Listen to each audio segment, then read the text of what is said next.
Assalamu alaikum and welcome to Al Mizan Sunday.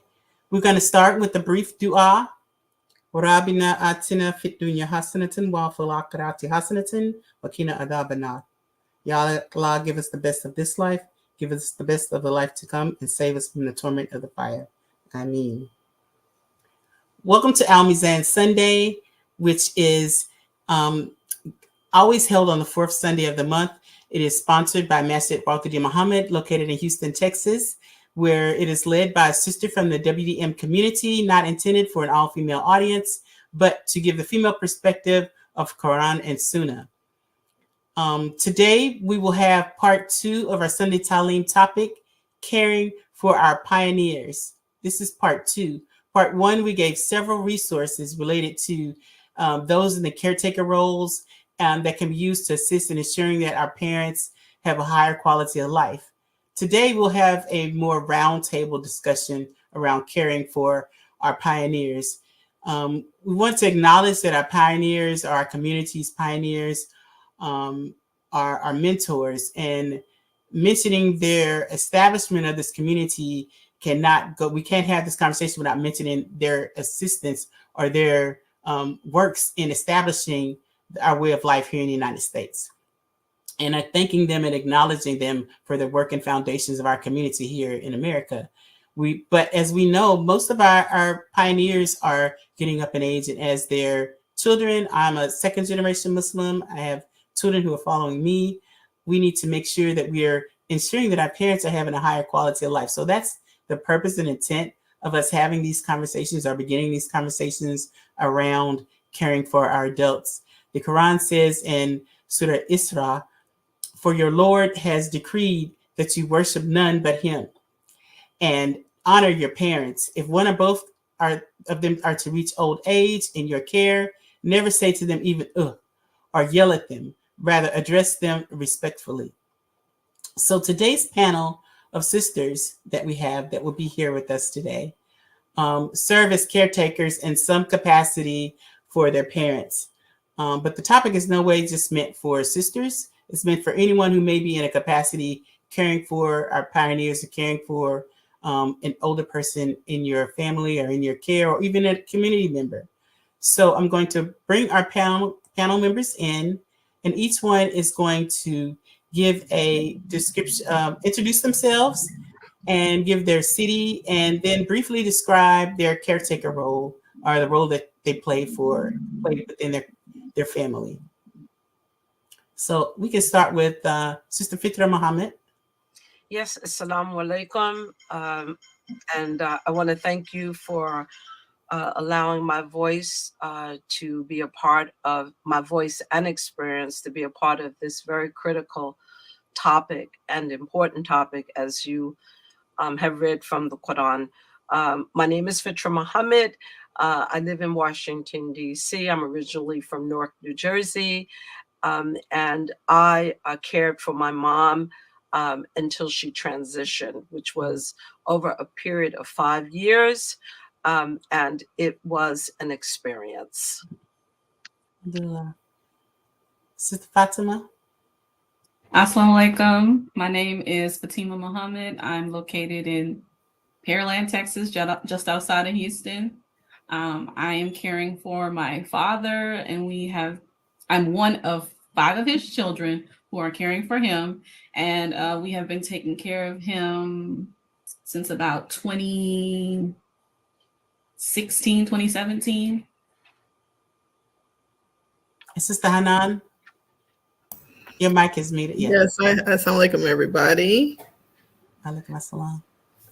Yes, so my name is Hanan Hamed Farquan. I live in Jacksonville, Florida, originally from Miami, Florida. My sister is Sister Bayina Hamed Khalil in Houston. It's just the two of us. And I currently live with my father. I care for him in the home. We've been living together since 2017. Prior to that, he was in Miami with my mother. She had pancreatic cancer. So I did a lot of traveling back and forth from Jacksonville to Miami. During those, she had it for about 2.5 years. So after she transitioned, he ended up We ended up selling the house in Miami, and we now live together here in Jacksonville. And we also have Sister Latifa Muhammad. Yes, assalamu alaikum, everyone. Again, my name is Latifa Muhammad. I am back in Columbia, South Carolina. I had been in Houston, Texas for the past 17, 18 years, but I again came back to South Carolina to take care of my mom since 2019, and I am in the role of a primary caretaker. And I also have moved from Houston back to Louisiana to be closer to my daughter, but also my father is here, who's 92 years old. He's married, he has a spouse, so she's his primary caretaker. But since we've been here, my husband and I have taken on the responsibility of making sure he's making it to his Juma. If we don't get him to Juma, I'll send him the link so he can watch it virtually. I also do meal prepping for him and his wife, as well as just encourage him to attend his doctor's appointments and follow doctor's orders. He's pretty stubborn in that way, but he listens to me for some reason. So I try to keep encouraging him to follow doctor's orders and to make sure that he's, following the instructions that he needs to stay healthy and vibrant. So how this is going to work is it's going to work as more of a roundtable. We've come up with a set of questions that we think our viewers would like more information about or get the experiences of our panelists on.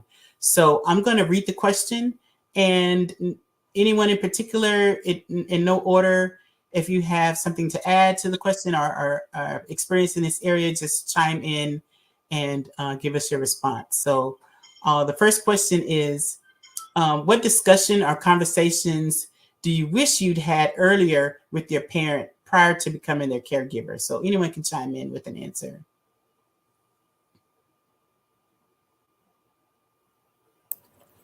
Okay, I guess I'll go. So like I said, I've been living with my dad almost six going on 7 years.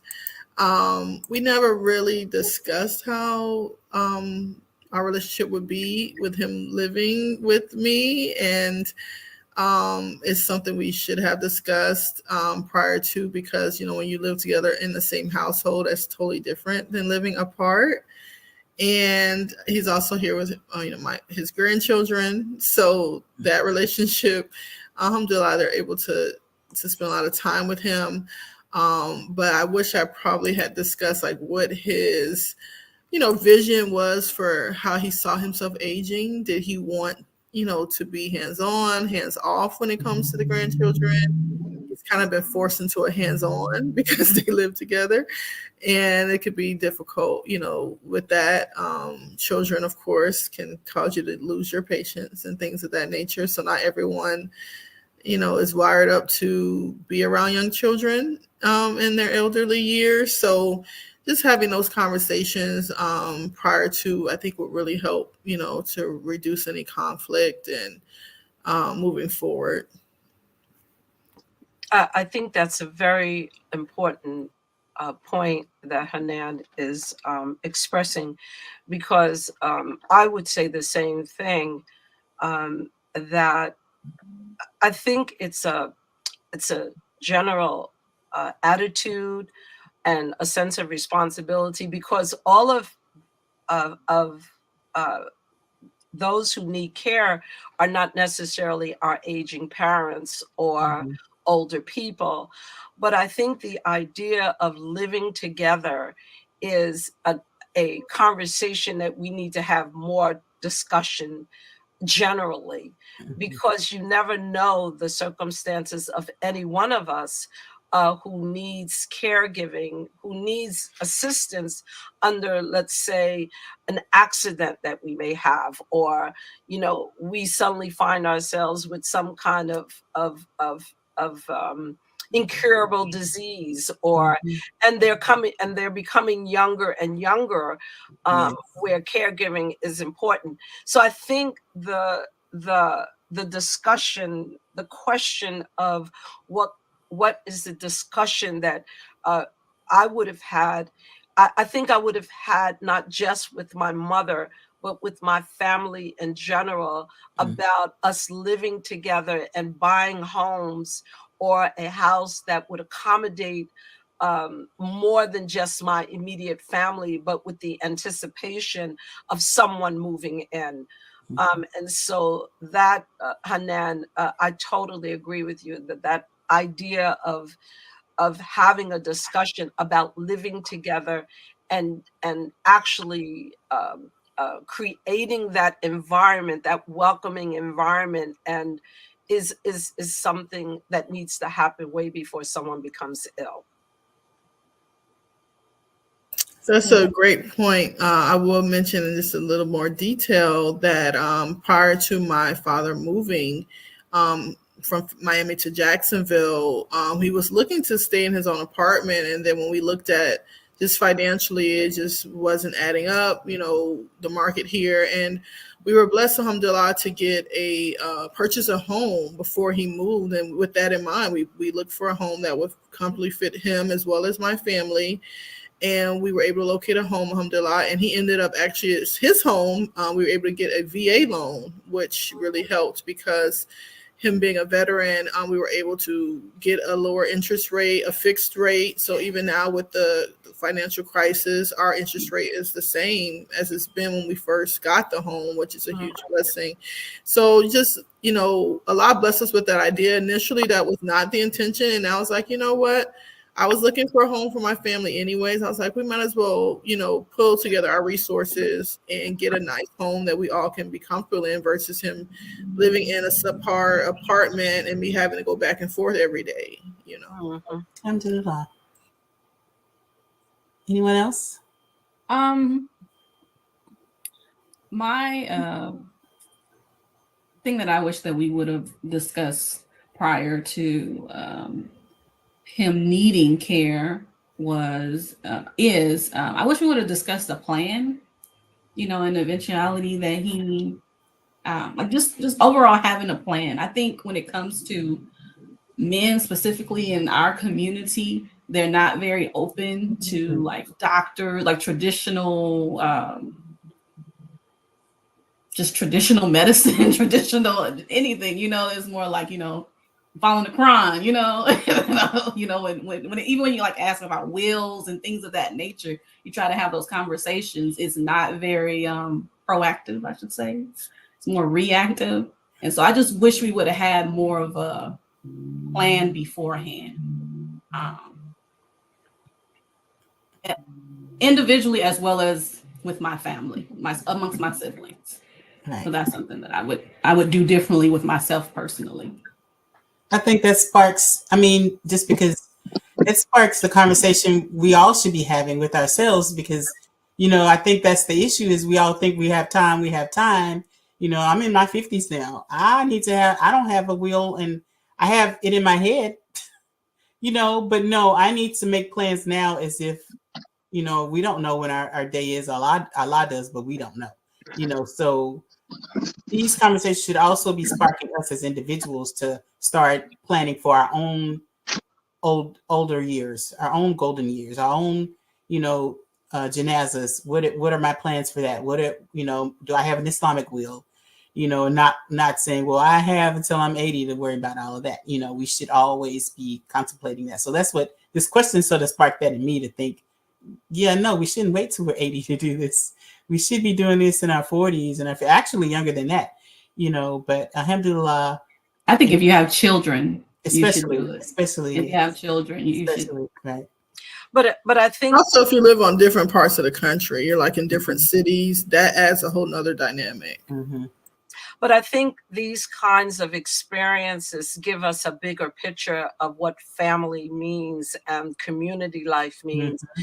And I think the idea of everybody moving so far away from each other was in a time when we weren't thinking more community minded and more family minded. But I am talking to people who are now, buying land and building more than 1 and 2 houses on the land for the family. It's more, and even with these planned communities that are coming up in our national association, it's about the community living together. And so the idea of any one person having to care for an elderly, and it's not just the elderly or our aging parents, it could be a young person. This idea of community, this is fostering a more healthier idea about the community, and it's bringing us back together the way Allah subhanahu wa ta'ala had planned for us in the beginning, to be a community and a family with each other. Right. I agree. I agree too. I believe they call those homesteads. Mm-hmm. Yeah. So what advice would any of you give to someone who feels their loved one may need assistance or needs more assistance? So say you notice that your loved one is having difficulty with certain tasks or getting around, or having more and more medical issues, but they're content with just struggling on their own. They don't want to ask for any assistance. What advice would you give someone who feels that they need to have that conversation with their loved one? I found that understanding who my mother was comfortable talking to was helpful. Because one of the things that I had to accept was, even though my mom was unable to care for herself because she was paralyzed, she still was capable intellectually to make her own decisions. And the caseworker that was assigned to my mother made that very clear to me, that I did not have the right to come in and make decisions for my mother. And that's a hard thing to do, because you want to think that you know better, and you don't know better. The important part of not diminishing anyone's self-esteem. They're already feeling bad about the circumstances that they're in, but one of the ways of not diminishing their self-esteem and their need to have an uplifting experience is to know, who do they enjoy talking to? If it's a minister or an imam or a cousin or an uncle or the caseworker, and then to allow them to have that conversation of trust between them, and then you having that trust, and then establishing that respect. It really helped in my situation and in others that I spoke to, because one of the common occurrences that I found with everyone I talked to on Study Al-Islam about caring for our aging parents is that they continued to say, I am the parent, right, and you are the child. right. Don't try to tell me what to do. Right. Right. That's been my biggest struggle. That's what I mean, because that's my father epitomized. Like, I'm your father, you're still my daughter. Like, he's very much our culture, though. That's our culture. African American culture and African American Muslim culture is, what your parents say, go. That's how we were trained from. Even within our African culture, right. our seniors, our ancestral, they were lifted up and still had the wisdom under the tree where we sat and learned. So you can't take that from them. Yeah. And if you fight it, you will really just you'll lose the battle. Yeah. But I agree, definitely, like in my case, if I have difficulty trying to convince my dad of something, I'll pull my sister in and she'll have that conversation, from more of an objective standpoint. And she's my older sister, so that helps, I try to pull her in, and we have monthly meetings just to kind of make sure the communication is there. And even though she can't be here physically, she's still supporting, like from an emotional, moral support. She'll call him every day, check on him, see what his mental status is like, encourage him to do things and to keep it fresh. So, even if your sibling can't help you physically, they can either help you, morally, emotional support. That's just as important. Like if I get frustrated and he's not listening to me, I'm like, listen, you have to talk to him about this. I can't, I've tried, he's not listening. Like you need to speak with him about this. I'm done, that type of thing. Sister and I, we did the same thing. Like when the first time I actually got my father to go to the doctor proactively instead of reactively. Me and my sister, we work together. My father, he doesn't listen to me. He listens to my sister, and she doesn't live here. So she came down and we got him set up and we took him to the doctor, and it opened up so many resources. But it was a struggle. Like literally, we got there an hour early just to prepare because we knew we was going to have to prepare him getting out of the car, and him, his blood pressure was super high. It was an experience. But to your point, my sister, she helps emotionally, morally, but she also helps financially. She manages the finances. So that's another part of it. Like I don't have to manage because he feels most comfortable with her. And so, everyone does their part, even if it's not an actual physical thing. So I agree with you. You have to know the person's personality, and you can't minimize that just because they are sick. You can't. They feel that, and they will resist it, and you won't get anywhere. But as you said, Hanan, to just create a level of frustration that makes everybody unhappy. Right. So Fatima, you talked about resources. What resources, if any, do any of you use to assist you in your role, like social services or medical or transportation services? Any resources that you use? So one of the things, I didn't know what to expect because this was my first time dealing with some. Well, it wasn't my first time. It was my first time dealing with my father. I actually grew up with my grandfather staying with us, so he lives with us. But it was a totally different experience. He mostly managed himself. The most we had to do was go to the doctor with him occasionally, and that was very rare. And when I say go to the hospital, when he got submitted to the emergency room, that's when we went. But outside of that, I wasn't aware of any of the things that was going on with him. The most he'll ask me to go to the grocery store, come help him clean up his room. Like it was very hands off. So with my father, it was totally a new experience. So some of the resources that I was surprised that we had access to, like they gave him a bed. He got a new bed. He got a physical therapist, a nurse, and a occupational therapist was coming to him for about 6 weeks in the home. They gave him access to like MetroLift so that he could actually go places. It was just many services I just was not aware of that they provided, and it was mostly through Medicaid.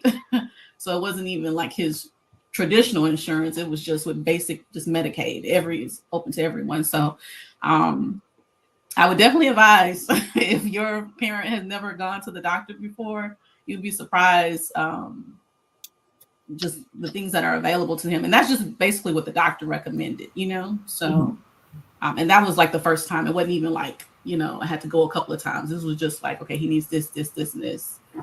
Here's your prescription. We'll set this up. They'll come to your house. They handled everything for the most part. And also with that, with resources, you don't know what you don't know. So with my personal experience, I didn't know anything. And in hindsight, I would have asked more questions and take advantage of the nurse or the doctor, like Fatima, mentioned. Ask the doctor. They know the caseworkers. They know the different programs that are available. Now, I will say this. It takes a lot of follow-up and follow-through. You have to be very diligent about the resources that you're seeking and in the process, use that nurse as an advocate for you as well, because some of the programs are very hard to get into, but if you use that nurse as a reference, you may get into that program a lot easier. Like insofar as incontinence supplies, I didn't know that that was a thing that was available. Here I was going to the store, you know, every week or every month, or getting it shipped for incontinence supplies. Well, they have a program for that, but again, you don't know what you don't know. Insofar as they also, like I said, they have resources. Once you get in touch with the caseworker, it opens up a whole door of everything. Here in South Carolina, they have like a food box program where you pay $5 and you get unlimited, well, not unlimited, but a nice box of fruits and vegetables, and that helps, you know, in their nourishment and in their diet. Another thing, I think we talked about the appointments. You know, staying on top of the appointments. What has worked for me, along with the nurse, is having a calendar. I can't function without a calendar or a day planner. So every time someone calls for an appointment, I'm jotting it down, even if it changes. And I have that calendar up also in my mom's bedroom so that she's also made aware. And she'll ask, "Hey, when is it? That's the doctor's appointment." So again, talking to that point, I make sure that my mom is involved also with her care. You know, what I found was that having a social worker is key. Because as the Sister Latifah just said, they know all of the programs. And what I found, because I have an investigative kind of spirit, they don't want to care for our sick in nursing homes anymore. It's too costly, and it spreads a lot of diseases. And the lawsuits that these nursing homes are faced with are astronomical. So it's cheaper, it's less expensive to keep them at home and care for them. So they're even now paying siblings and family members money to be aides to their own family members. But like with my mother, she was afraid to ride in the ambulance because she was paralyzed and the drivers drove fast, and she was just afraid. So every doctor that my mother had came to her house, from from the orthodontist to the eye doctor to the dentist to her cardiologist to I don't care, whatever she needed, they came to the house. It was called home care service. And what I found is that every state has some level of this kind of care. So my mother had 24, I was a sole caretaker. I mean, I don't have siblings. And so my mother had 24-hour nursing. That's a whole nother story. And it's a whole nother set of challenges, but at least she had that and I had access to that. So yes, every kind of home care assistance that you need, medical assistance that you need, counseling that you need is almost available in every state. And Medicare and Medicaid pays for them. Right. That was one of the next questions I had, was had anyone gone through that process of getting paid to care for your parents? Because I've been just doing a lot of research about, long-term care insurance, even employer sponsored. When I was working, my employer offered me the ability to purchase long-term care insurance for my parents, where I would pay, my monthly premium, and then whenever the parent was needed the assistance through my own insurance, that they would be provided for, and then getting paid. So it depends on your state, but if you look up your state resources, you'll find links to all of that.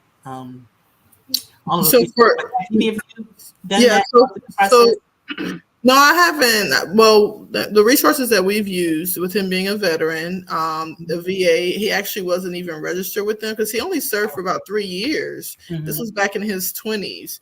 And he still qualified for benefits, even with the short time he serves. But he never went down there to register. So if you've served, you have to actually go down there and register. They don't automatically give you the benefits. You have to go sign up for them. And so that's something he didn't know. I didn't know. So last year, he had been with for 5 years before it dawned on me to take him down there. And even though he had a VA loan, it never crossed my mind because he doesn't really own the whole veteran. They tell veterans to stand up. He doesn't stand up. Like, he doesn't really own it. So I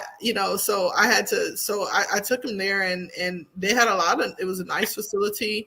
Another program, I don't know if they have it in Houston, but it's called Age Well, and it's done through Baptist Health. And Age Well, I found out about them because they're holistic. My biggest thing with my dad hasn't been the physical part. He's very mobile. He feeds himself. He cooks his own food. He drives. It's the mental health part, encouraging him to keep his brain strong, interact with others. We rely on the senior centers here. We had to convince him.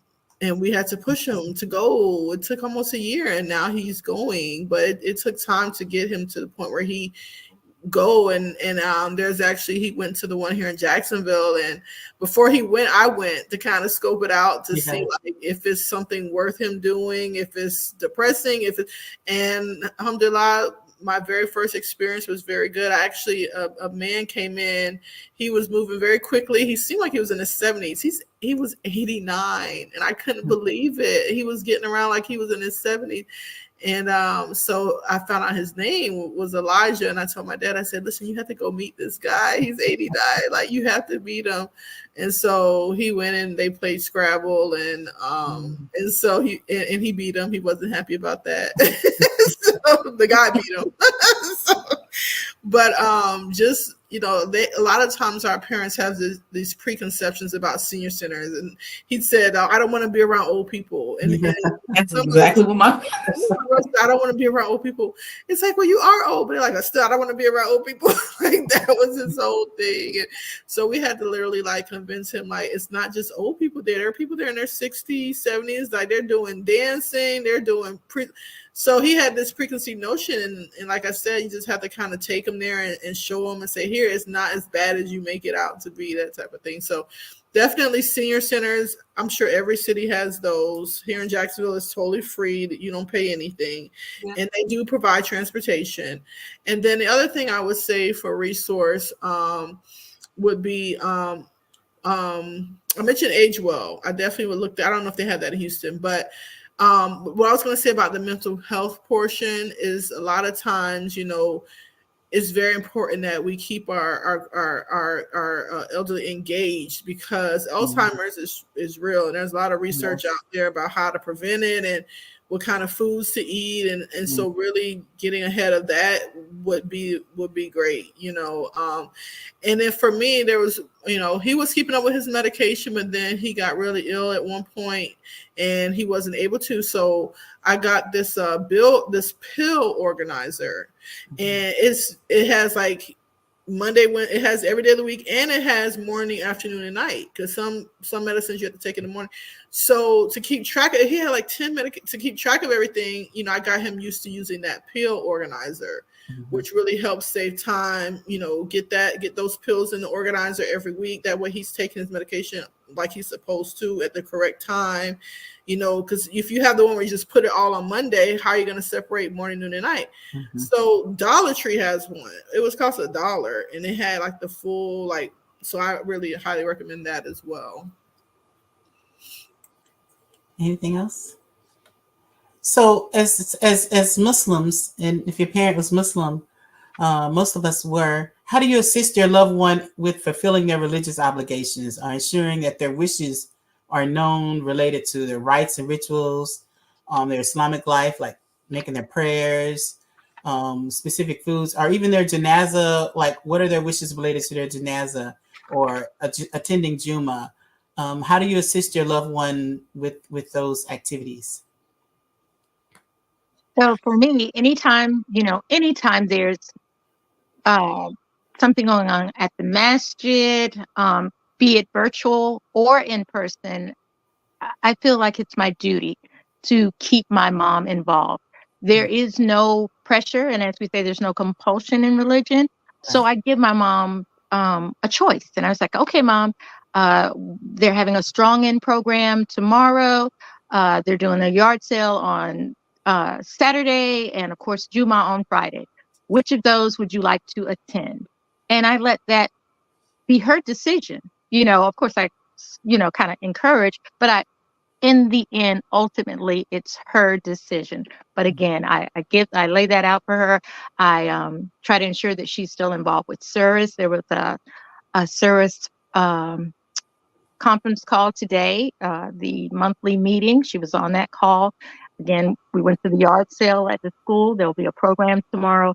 So I do my best to try to make sure that she's involved in anything Islamically, as well as anything else that she may find interesting that she may want to do. Like she may just want to go to lunch with a friend. But back to the Islamic part, even prior to my mom becoming ill 4 years ago, she had already discussed her janazah.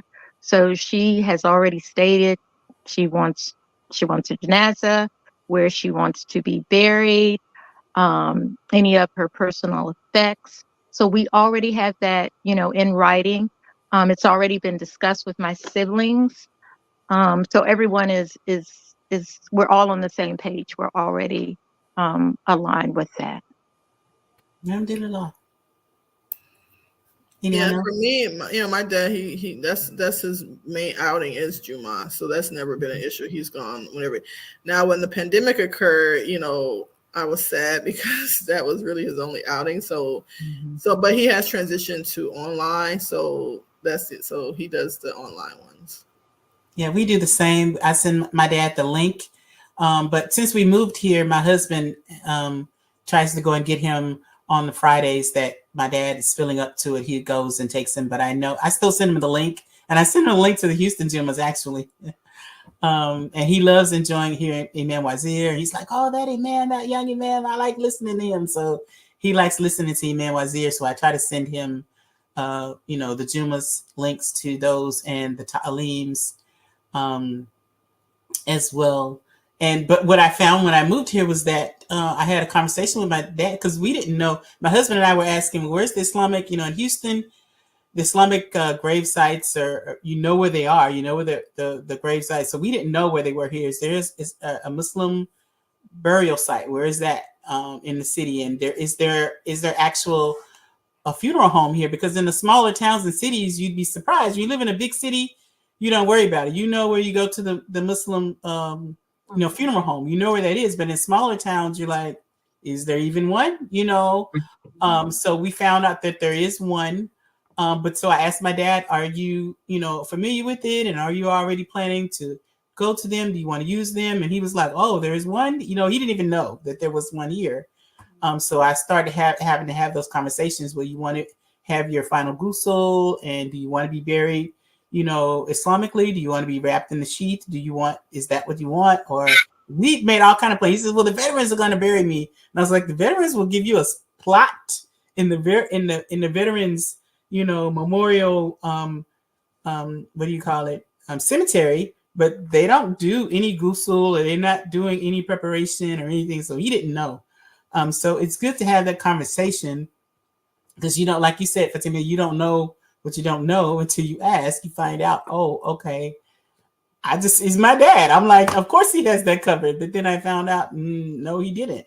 And he's an imam. I was like, of course, okay. So I was like, let's make sure we get that tight, if that's what you want. So he said, yes, that was what he wanted.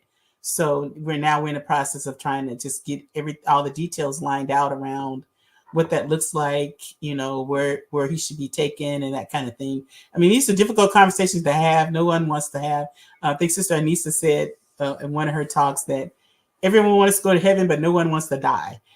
So, and we don't want to have conversations about people passing, but it's I think a critical conversation to have, even with ourselves. That's why I said me and my husband were having that conversation about us, and that's when I found, decided I need to ask my dad. So inshallah, people are getting good quality information out of this conversation. But I also wanted to ask you sisters, do you share, and I think someone touched on it briefly, about sharing our caregiving duties with other siblings or a spouse or even community members? And how do you garner that support? How do you ask for assistance from them, from those individuals, whether it's the community or whether it's a sibling or another family member? For me, oh, go ahead, Fatima. No, go ahead, Latifah. No, I was just going to say, for me, that part of the process has been a little bit challenging. It's almost like, oh, Latifah, she's got it. She's got it. When you don't always, and even in asking, you don't always get the support that you want, that you previously discussed, or any of that. So that's been my challenge. So what has worked is ongoing conversations, like continuous check-ins, and almost kind of like putting your foot down and say, hey, look, I need this from you. Can you do this? It was really disheartening for me initially, because I was like, we all came, we had the same mom. Like, this is our mother.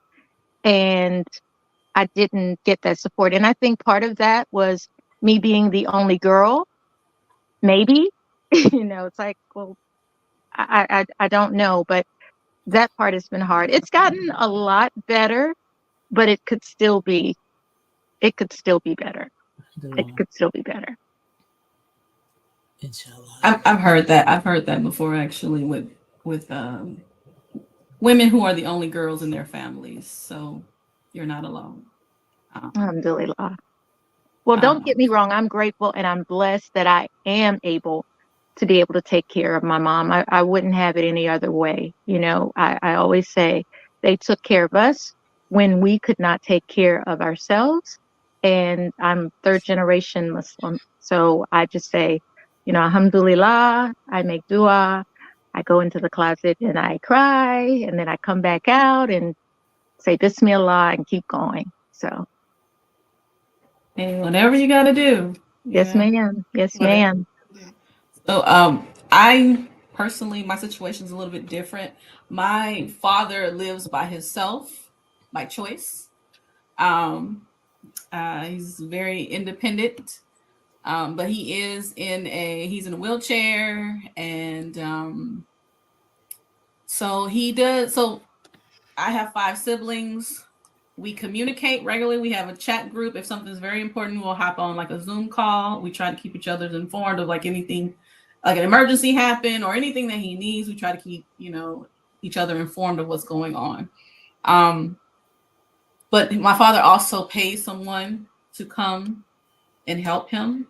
So he has a person that pretty much, she comes like Monday, Wednesday, and Friday, and she's the person that he can boss around, and he'll do things exactly the way he wants it to be done. To your point, Sister Fitra, and he chooses to do that. To be honest, when you mentioned the whole paying a person to come in, I wanted him to actually do that, participate in that, but he decided that he no longer wanted to participate in using those programs that we discussed. And I actually wanted to ask this question to you all. What do you do when your family member chooses they no longer want to like use doctors? They no longer want to deal with the process because maybe they're afraid of, I guess, the government coming in and taking things away, or, just not having control, I guess.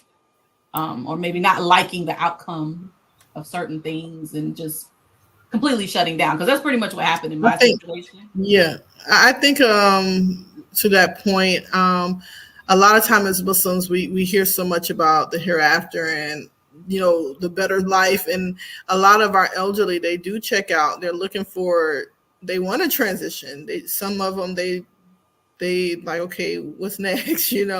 But just there's a beautiful dua I share with my dad. Even if you're 80 or 90, you're not supposed to wish for death. You're supposed to wish that Allah grant you life as long as it's beneficial to you.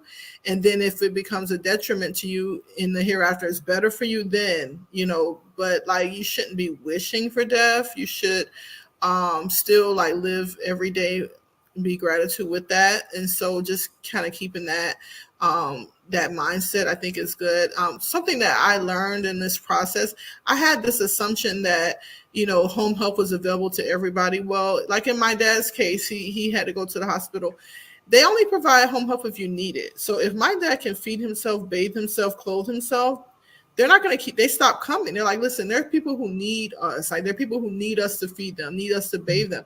If he doesn't need that, we're not going to just come here. I don't know if that's how it is, but I know for me, he was taken off the list because he was independent. And so it's hard to find help. If they're independent, most healthcare people aren't going to, why come? Because they want them to do it themselves. It's just when they can't is when they come in.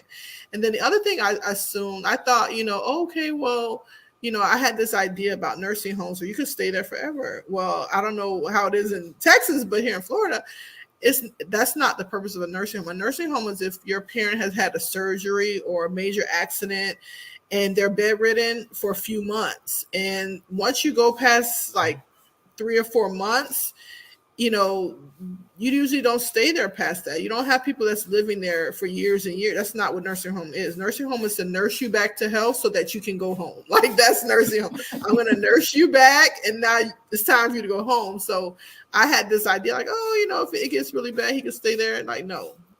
So I don't know if other people think that that's going to be their solution, and that's not. You really need to find out now. You need to call, look, see what kind of insurance they have. Find out what their benefits are. Don't assume that, insurance will kick in, because it's not always that way. I guess so like my father, he had a really bad experience in a nursing home. He had an emergency experience, and then they put him in it was kind of like a nursing home, but it wasn't, I don't know. It was like it was what you described, but it wasn't a nursing home per se. Like a rehabilitation center. Yeah, kind of like a rehabilitation center. And he just had the nurse, my dad is not the easiest person to get along with. And so the nurses just kind of started ignoring him, and he's not used to being ignored, obviously, even if he is a difficult person. And so he just kind of didn't want to have anything to do with anything organized by the state or anything. So I don't know. I guess my question is, thank you for your answer, Hanan. That was good. But also, how do you deal with a person who no longer wants to go to the doctor? If you can't go to the doctor, you can't get those resources, But do you ask them why don't they want to go? Do you ask them why they don't want to go, or is it just, I don't feel like it? The fear of someone trying to take, because he doesn't want to live with us. If a occupational therapist says he needs to live with you, and you're like, he doesn't want to live with anyone, he wants to live by himself. So it's like, that is their conclusion, and you don't do what they want you to do, then you see what I'm saying? So it's like, I think that's what I alluded to earlier about knowing the personalities of the person that needs the care. Mm-hmm. You're not going to change him. Mm-hmm. And the difficulty is, and I experienced it firsthand with my mother, the difficulty is that you really don't have any control over that. And that's the part that you have to accept. You really cannot force. My mother was 100% paralyzed, but mentally capable of making her decisions. And I had no legal standing to make a decision in opposition to whatever she wanted. And I had to seek the necessary counseling in order to understand that was my mother's personality. Mm-hmm. She didn't just get like that. Your father didn't just get like that. He's been like that all along. You just have not had Right. responsibility. You just have not had the responsibility of his care upon your shoulders and feeling the need to do everything right for him. Well, guess what? It doesn't change just because they need care. Mm-hmm. And I'm telling you, seek your own counseling. You know what they say? Caregivers need counseling greater than the care receiver. Alhamdulillah. That's good. And so, you know, it's a difficult journey, but you're gonna have to accept who your dad is, and whatever that outcome is, you have to accept that as well. Mm-hmm. And that's between him and Allah. You're right. That has nothing to do with you, Fatima. Mm-hmm. That has everything to do with him, who he is, who his personality is, and his willingness to submit. And if he doesn't have that in his personality to let go, you have to let go. And you have to leave that between him and his Lord. Mm-hmm. I had to do that for my mother. And it was very difficult. But guess what? I did it. And I made dua for myself and found the strength to let my mother be who she was, because the more I insisted that she do what I wanted her to do, the more unhappier she became with me. Mm-hmm. And I didn't want that. I didn't want my mother to go to her grave unhappy with me. Mm-hmm. If she wanted to eat something that I knew was not good, my choice was not to argue with her. Mm-hmm. If you want to eat it, eat it. Eat it. Mm-hmm. Eat it. I've already told you, the nutritionalist told you, I've told you, this one's told you, my oldest sister, my brother, my cousin. Right. And if the conclusion is I want to eat it, I just didn't give it to her. But if somebody else came in the house and gave it to her and she was sick, I ended up going to the emergency room with her every time. And I did it. But I wasn't going to argue with my mom. I just refused to argue with her after some point. Alhamdulillah. That's difficult. It's difficult. That's like It is difficult. But that's your challenge. Yeah. Right. That's what she's saying. Right. It is difficult. Right. And that's exactly why he has a caregiver who he pays to come in so that he can do things the way he wants to do things. And you should be happy with that. You should be happy with that. That he. I'm grateful for her. I tell her all the time. I'm like, I'm grateful for her. I'm grateful for happy you. with that. But it's difficult. It is difficult. It is difficult. Well, if there is one thing that each of you here on our panel could leave our audience with to do at the conclusion of this Taleem, something that some action they can take related to caring for a pioneer or in preparing for their own care in the future, what would that be? Just from each one of you.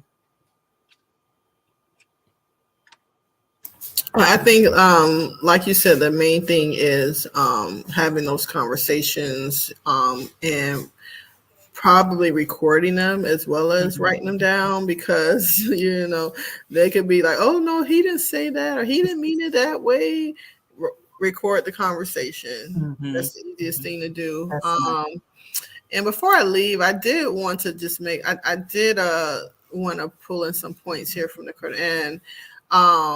And I just kind of was doing a little bit of research prior to the call. And, you know, I don't know if, you know, people know, but I use a concordance, which really helps me to find things really quickly in the Quran. So the word parent is mentioned like 29 times in the Quran, and mother is mentioned 41 times, father is mentioned 114 times, and kindness to parents is mentioned like 8 different times. Like it's a repeated kindness to parents, kindness to parents. So if Allah told you 8 times in the Quran that you need to do this, like you need to do this at all. And then, you know, some ayats I wanted to really talk just really briefly, and the one that you read, Fatima, is one I had, but there's one, and it covers like the gamut, but basically is telling us, you know, to lower our humility to our parents, lower kindness to our parents.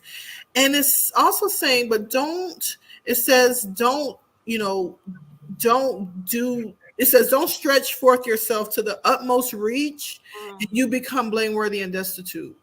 So that applies even with children. Like you can only give so much of yourself, and then now you're left destitute, like you're left, you know, drained. Like that's not how it should be. And it also talks about, you know, respecting your parents, but to a certain point.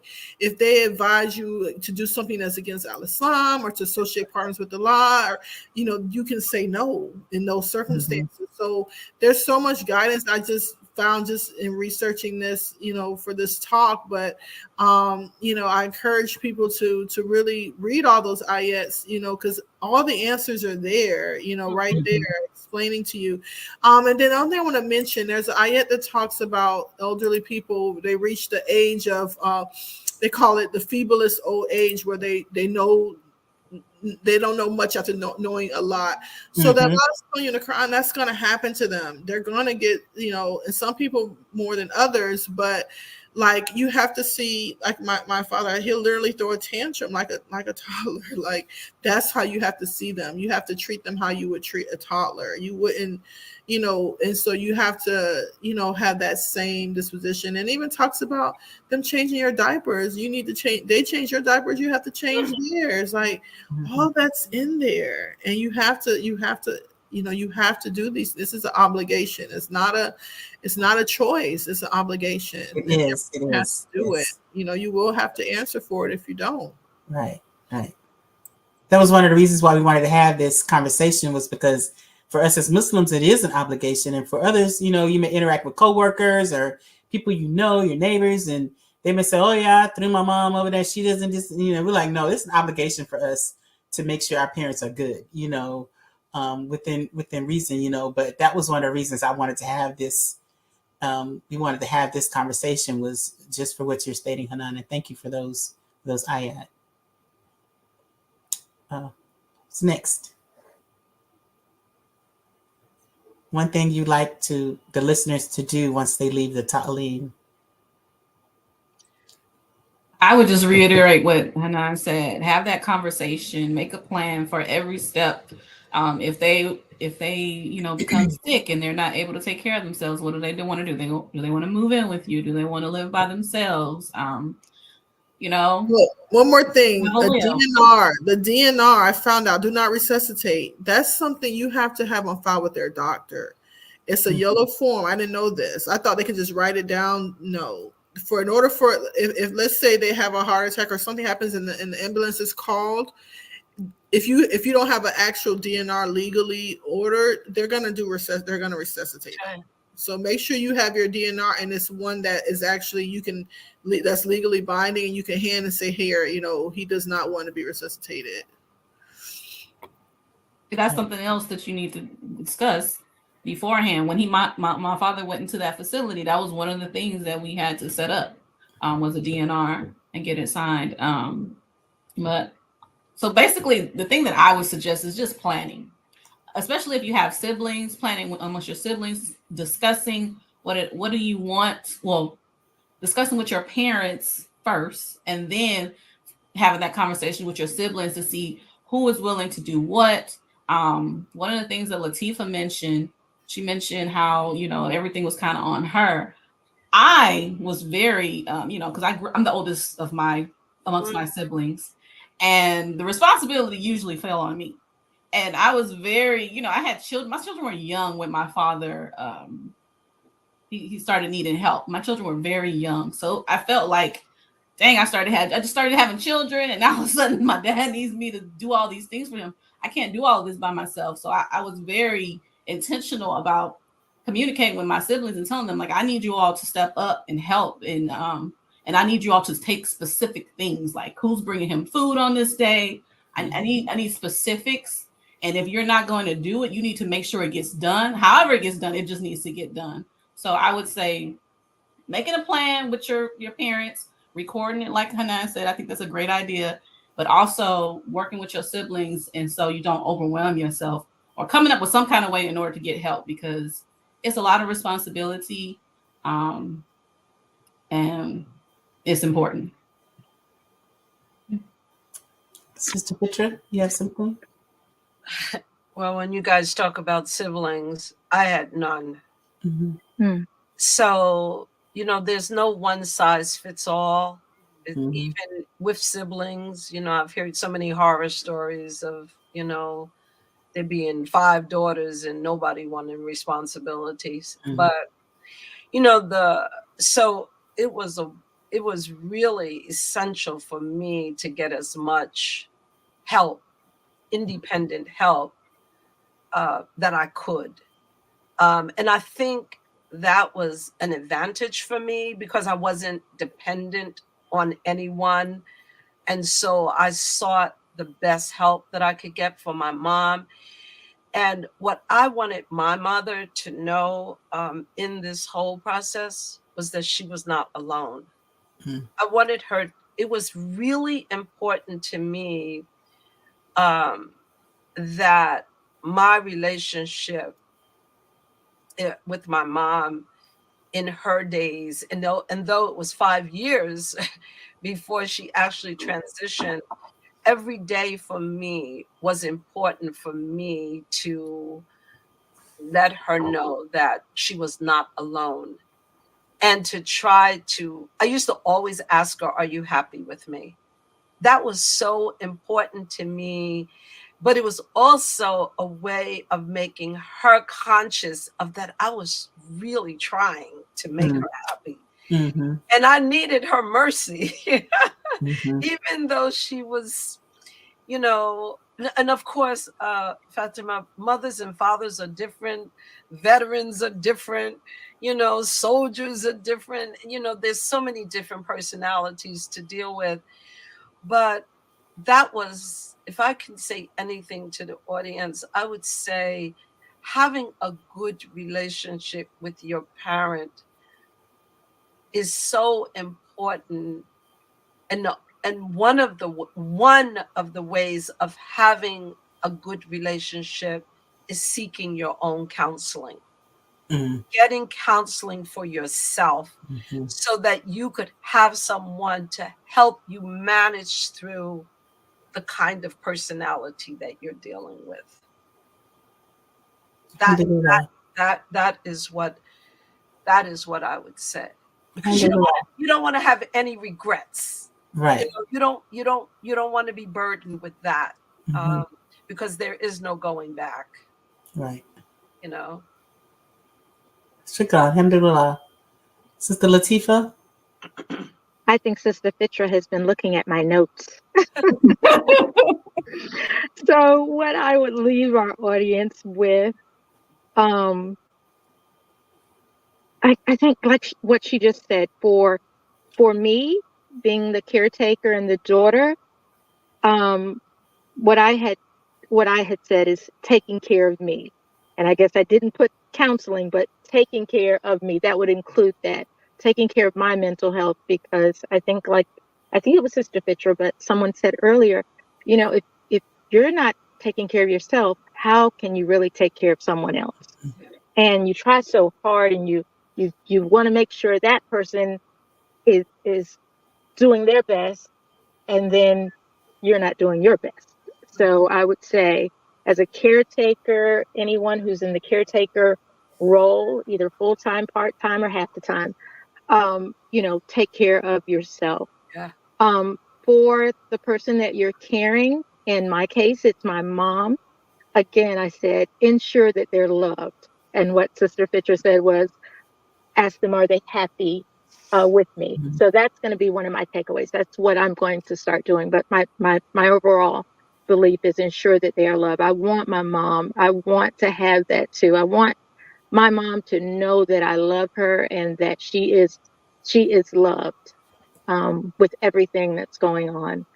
And for others, that is family members, friends, community members, check in on that Yes. person. Check in on the caretaker. Mm-hmm. Check in on the person that's being cared for. You know, and this is just me. This is personal experience. You know, people always say, "Oh, well, what do you need?" And me being, you know, it's like I I I I struggle with that because I guess because I'm so grateful and appreciative of anything, I won't say, well, I need this or this or this. And that's my own struggle. You know, I feel like, you know, if someone, you can give someone a gift card. You can say, hey, Latifa, why don't I take your mom out to lunch and why don't you go take some time for yourself? Or here's a self-help book, or here is, you know, a plant, a flower. I was thinking of you. I know for me, that would have made a big difference. And I wouldn't have felt like I was just in it alone. You know, it's the little things. You know, a sister from Houston sent me a plant in the mail. And oh my God, you would have thought it was $1,000,000. Mm.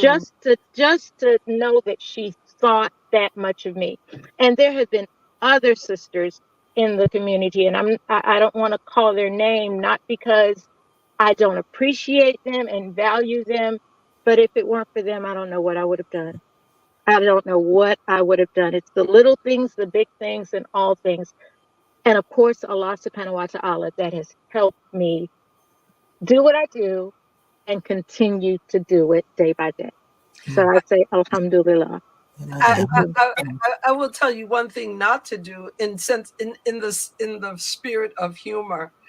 My mom had gone into hospice 3 times. And so everybody was saying to me, oh, Fitra, she doesn't want to go because she's worried about you. I know you've heard these stories. And if you just tell her to relax, Mom, don't worry, I'm going to miss you. But so I'm sitting there, I'm holding her hand, and I'm saying to her, now this is her 3rd time in hospice, and I'm holding her hand and I'm saying, Mom, you know, I love you. I'm here. Don't you worry about a thing. Everything is going to be okay. And, you know, and my mother is not speaking. She has her eyes closed. She opens her eyes and she says, if it's that beautiful where I'm going, then you come and go with me. So, it was like, no, so don't take that advice. But even to her grave, she had humor. She said, if it's that beautiful, then you come and go with me. I hear you. I hear you. Alhamdulillah. Oh, wow. That was great. That was a good story to end on. Yes, ma'am. But I want to, before I thank our speakers and our listeners, before we close out, we discussed a lot, and this is a large, I don't want to say envelope to open, but it's a lot to digest, a lot to take in. There's a lot we talked about, but there's so many things we didn't. We didn't talk about Islamic wills. We didn't talk about garnering support from like your local masajids and how they can assist in this process. We didn't talk about, you know, starting senior care groups within your local masajid to assist with the aging population, transportation, you know, Islamic support. We didn't talk about any of that. Also, you know, masjid-based support to ensure pioneers without family close have, you know, the things that they need, just simple things like toiletry or transportation. There's several in Houston that they don't have family members living in the city of Houston to say, okay, well, I'm the caretaker, my brother, my sister, they don't have anyone. So the masjid may be their only source. So we didn't even talk about those things. So I would like the listeners to take away from this is just start having those conversations within your local masajids around what can we do as a community. These pioneers gave everything to help launch this community in America, give us this way of life, sustain this way of life. And now as their caretakers as a community, what can we do to help support them in that and get them together? Maybe just having nights at the masjid for our seniors to come together and communicate with one, and socialize with one another. What does that look like for your community? And as the young people, you all can organize that and plan that for them, especially after going through these 3 years of COVID where everyone was isolated and locked in their homes and not able to get out. It goes a long way for our mental health and their mental health. So I want to thank all of our participants for sharing, being candid with us and sharing your experiences. And inshallah, our listeners receive something useful and that they can use to help themselves as well as help anyone that they may be caring for or maybe caring for in the future. So I'm going to end, but before I end, I know Sister Fitra has, we have some announcements following, but Sister Fitra has a specific announcement that she wants to discuss with us related to.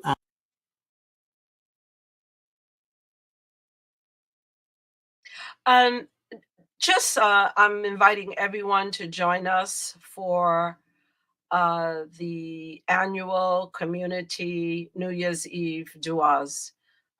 This year, again, it will be on Sunday, December 31st. And I've added a extra hour because we have